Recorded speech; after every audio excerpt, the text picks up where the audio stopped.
I'm sure there's areas of your math that you've already got customized and got started, and there are other areas that you're kind of more focusing on now. What kind of things instructionally are you focusing on right now that you're struggling with or working with and making it more customized? So for me, at first, I put I basically took my classroom that I would teach in the traditional, and I put it online. So was it customized? No, but it was online. So kids could go at their own pace, but that was basically the only thing that was customized about it. And so it's been a process, but the next thing that I did was I made them have options. So on their assignments, they could do some different options. And so for every section I went through and I gave them, here's an online piece that you could do. Here is a straight out of the book, like you would traditionally have. Here's a worksheet that you have an option to do, or there's a project. Or the thing that I just came up with, well, I didn't come up with it, I got it from another teacher, but Teach Me How. And so every concept, the kids have options on how they want to learn it. So if a kid really likes to do online homework, then they can do it that way. So that's one way where I've started customizing it. Where I'm going to next is I'm going to start making projects so they don't have a bunch of different assessments or worksheets. It's just one big whole project. But that has been a project in itself. So I'm starting with one unit and working from there. And it's going to be a long process, and it's going to take me a lot of years to get it done. But I'm starting with one unit, making that unit like a whole big project together, and then working on from there. So that's what I'm doing with math right now. That's a great description of the process, where you start here and move a little bit there, move a little bit there. What's been your biggest struggles in this whole customized learning area? I think the biggest struggle is like letting go of my classroom and realizing that they don't need me for everything. Because I haven't been teaching for that many years. I'm in my 4th year of teaching. But in my first 2 years, I was like, well, they're not going to understand if I don't spoon feed it to them. And especially for math, a lot of people get that misconception math is really hard and that I'm never going to learn it if I've got to teach myself. That's the thing that I think was the hardest for me, just because that's how I learned math, is that my kids don't need me, and having to kind of let go of a lot of my responsibilities, and having them, seeing them struggle a little bit more and work through a problem. And I just read this thing that said, it's not a problem if you understand it or you work through it, it's an exercise. So that's where I'm kind of letting go of my students, trying to help them with every little thing and having them struggle a little bit more. So it's been a lot easier in the last year. I can see that they're learning, but the first year it was like, oh, how are they going to understand this if I don't direct instruct them? Especially from a math teacher, I think it's a little bit different than English. You can go read the book and you can get your own interpretation of it. But with math, a lot of people think, well, if it's not taught to you, then you're not going to learn it, which is totally untrue, and I've seen that in the last year. So when you look at, you were talking about trying to add choice for students. So right now you're trying to create multiple paths for students, and if a student gets to a point of struggling, how do you deal with that? If they get down a path that they're having trouble? And that happens a lot, but the student has now realized that I need to come to the teacher, or I like to do and I learned this from another teacher as well, the ask 3 before you ask me. So that means I get 3 different resources. So if that's another student, if that's a different text, if that's, some practice problems. So they have to kind of struggle a little bit and learn how to fight through that on their own and not just come to me right away when they're stuck. And I think that's it's been really helpful to ask 3 before you ask me, because they are going to those other resources. And a lot of the times now my students, they'll be like, I have a question, and I'll walk over there and they're like, never mind, I got it.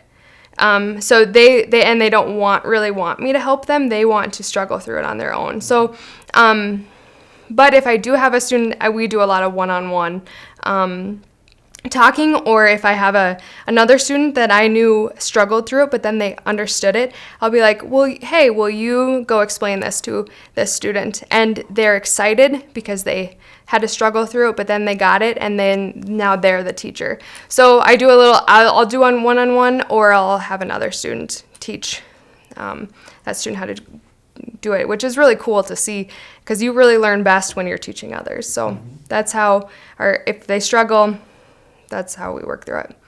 Sometimes you hear people say, well, the teachers don't teach anymore because they're not in the front doing the direct instruction. So how is it what you're doing is teaching?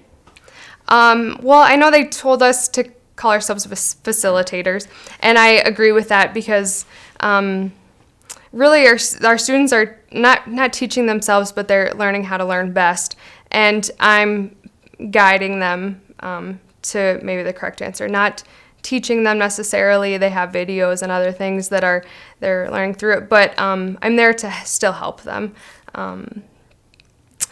And I don't think, maybe last year a little bit more, it was because it was such a shock because they were used to direct instruction. But this year we don't hear any of our teachers aren't teaching the classrooms. Our kids understand that they're still learning it, and it's not the traditional classroom setting. You hear a lot of talk about, teachers need to be more facilitators, but what does that mean? What skills do teachers need to have to be a good facilitator? Well, first, you really need to know your content, like backwards and forwards. I think I taught at a small school before I came here, and I taught Algebra 1 through Calculus, and I did 6 sections a day, so I really got to know all of my content area. And so I feel like no matter where the student is at, you are able to, if they ask a question, you're able to know exactly what the answer is or where they can find it. And it's also good to kind of see the students, to see you struggle. If they have a question, I'll say, okay, I need to read through this too, and kind of figure out the game plan and kind of teach them how I would struggle through the problem or where I would go. And now I kind of forgot what the question was, but the skills to be facilitated. Yeah, so I think it's kind of like teaching them how to learn. A lot of what I do, and I've been reading a lot about, strategies to help kids that are stuck, but it's show them how you would go through the problem, or, if I were stuck here, I would do this. So giving them some options and teaching them how to learn and struggle through it. If that makes sense. What was the question? Other skills. Any other skills? Other skills. How has it been different from when you did do the more traditional to now? Your role and how I would say approach your work? It's different that I don't have my lesson plan on the board. Usually I would put, we're going through this today, this is what I have for the week, and I would get up there for math and I would go through example problems, and then the kids would all write their notes down, and then I would give them their assignment. Here it's different because I have my whole curriculum mapped out for the whole year, and my kids move as fast as they want to go. And I do a lot of the flipped instruction, so the kids will watch the video. And some of it is from me, most of it is from different outside resources. There's some Khan Academy, there's our textbook has different ones. So our kids will watch the video, and then they have me as a resource to really work through the problem. So if they did want to go home and not work on their homework at home and watch the videos at home and then come here and work through it with me, that's kind of how I use a lot of the flipped instruction. And then they can go at their own pace. So that's more of the customized, and then also having them different pathways for them. Mm-hmm. So that's what I do particularly in my class. And I assume through that, coming up with pathways, really that whole design of curriculum, it's got to be hugely time consuming as a teacher, or? Yeah, it was. But I would say it was no different than my first year of teaching. I really had to come up with my own curriculum that year too. And I spent a lot a lot of time coming up with my different pathways. But then, so the first year, it was really tough and I had to do a lot of work. And I'm not going to lie, I did. I spent a lot of time putting it onto, we use Schoology, so putting it onto Schoology. But this year, now what I'm doing is I already have that and I already have that basic structure and I'm just adding to it and taking out maybe stuff that I didn't like. And it's been so much better this year. Having that big main infrastructure already built and then just tweaking it to how I want it and adding more options and things like that. So the first year is tough, but I think from now on it'll be a lot easier. For many teachers, they want to personalize or customize, but they reach a point where they can't because the structures of the school get in the way. But even in the middle college you have here, are you running into barriers that are keeping you from getting to the next stage of customization you would like to be at? I don't know about the barriers so much if they're a big issue. For me, I don't think so because our kids come in and, they work on what they want to work on. The only thing is, well, I guess what are some of the barriers? Like schedules, the grading system. We've kind of, our first year, we really struggled through that. Like, how are we going to give them grades? We kind of went away from DDN campus and started doing Schoology and some different things, and it was just a lot easier for us. But that first year, we really had to, okay, how are the kids going to start this class? And we were thinking more traditional, like, they're in here for 3 blocks. They have to work on 3 classes. No, they don't. They can work on 1 class, just as long as our one main thing is that they have to graduate in 4 years. There's no graduating in 5 or less than that. We never sold it as you graduate early. So they do have to work within, they have to get these classes done in 4 years to get through. So those are kind of the barriers. But other than that, it hasn't been a problem. Our kids still go outside of the classroom to do band and their foreign language and electives and things like that, and then they come in with us and then they, work in that customized setting. So they do a little bit of both. In the more traditional setting, it's you work through a unit or a chapter and you then do your assessments and so on. But in a mastery-based kind of setting, it's a little bit different. How do you determine, first of all, what they need to master? Is it just a standard or is it bigger than a standard? And then how do you assess that they've mastered it? So how do you determine what they need to master first? Okay, I go by the standards, the Common Core standards, and what I did was I grouped standards together, and those are basically what they need to master. And it's similar to traditional. You have a chapter 1 and you go through these standards. That's kind of, you have a unit, you go through these standards. How we determine it here is if they've mastered it, is if they get a B or higher, because we don't do the 4, 3, 2, 1 yet. But we do, if you have a B or higher on this assessment, then you can move on. Anything lower than a B, then what we do is we look at your assessment, we see where your problem areas are, or what I do is I see where your problem areas are. Then we go back through and make sure that you have gotten that. So if you're really struggling on systems of equations on the elimination process, then we go through together and work through where your problems, and then you can reassess and go forward. So it's just different than traditional, because in a traditional classroom you would know that person got a C on an assessment, they go on, but have they really understood the material? And for math, it's really important. It's really linear. What you learn in Algebra 1, you need to have those concepts for Algebra 2 and for pre-calc and for calc. So it's, for me, for math, the mastery grading just makes sense, because why would you let them move on if they haven't mastered the basics? So, the 85 or higher, they can move on. If they get lower than that, then we go through and kind of look at where they need to rework some things. Because the kids are working more toward mastery, do you see a blurring of the grade levels, or are they still pretty much with the same age kids, or do you see inter-age kids working together more? Oh yeah, we see, it's really cool in middle college because we have kids from they're freshmen to juniors, but if you were to come in our classroom, you would have no idea who's a freshman and who's a junior and who's taking this class and who's taking that, because we have kids that are taking it at all different levels. We've got, sophomores that are in pre-calc, which is traditionally a junior senior level course. And in English, too, we have kids that are in 10th grade but taking English 11.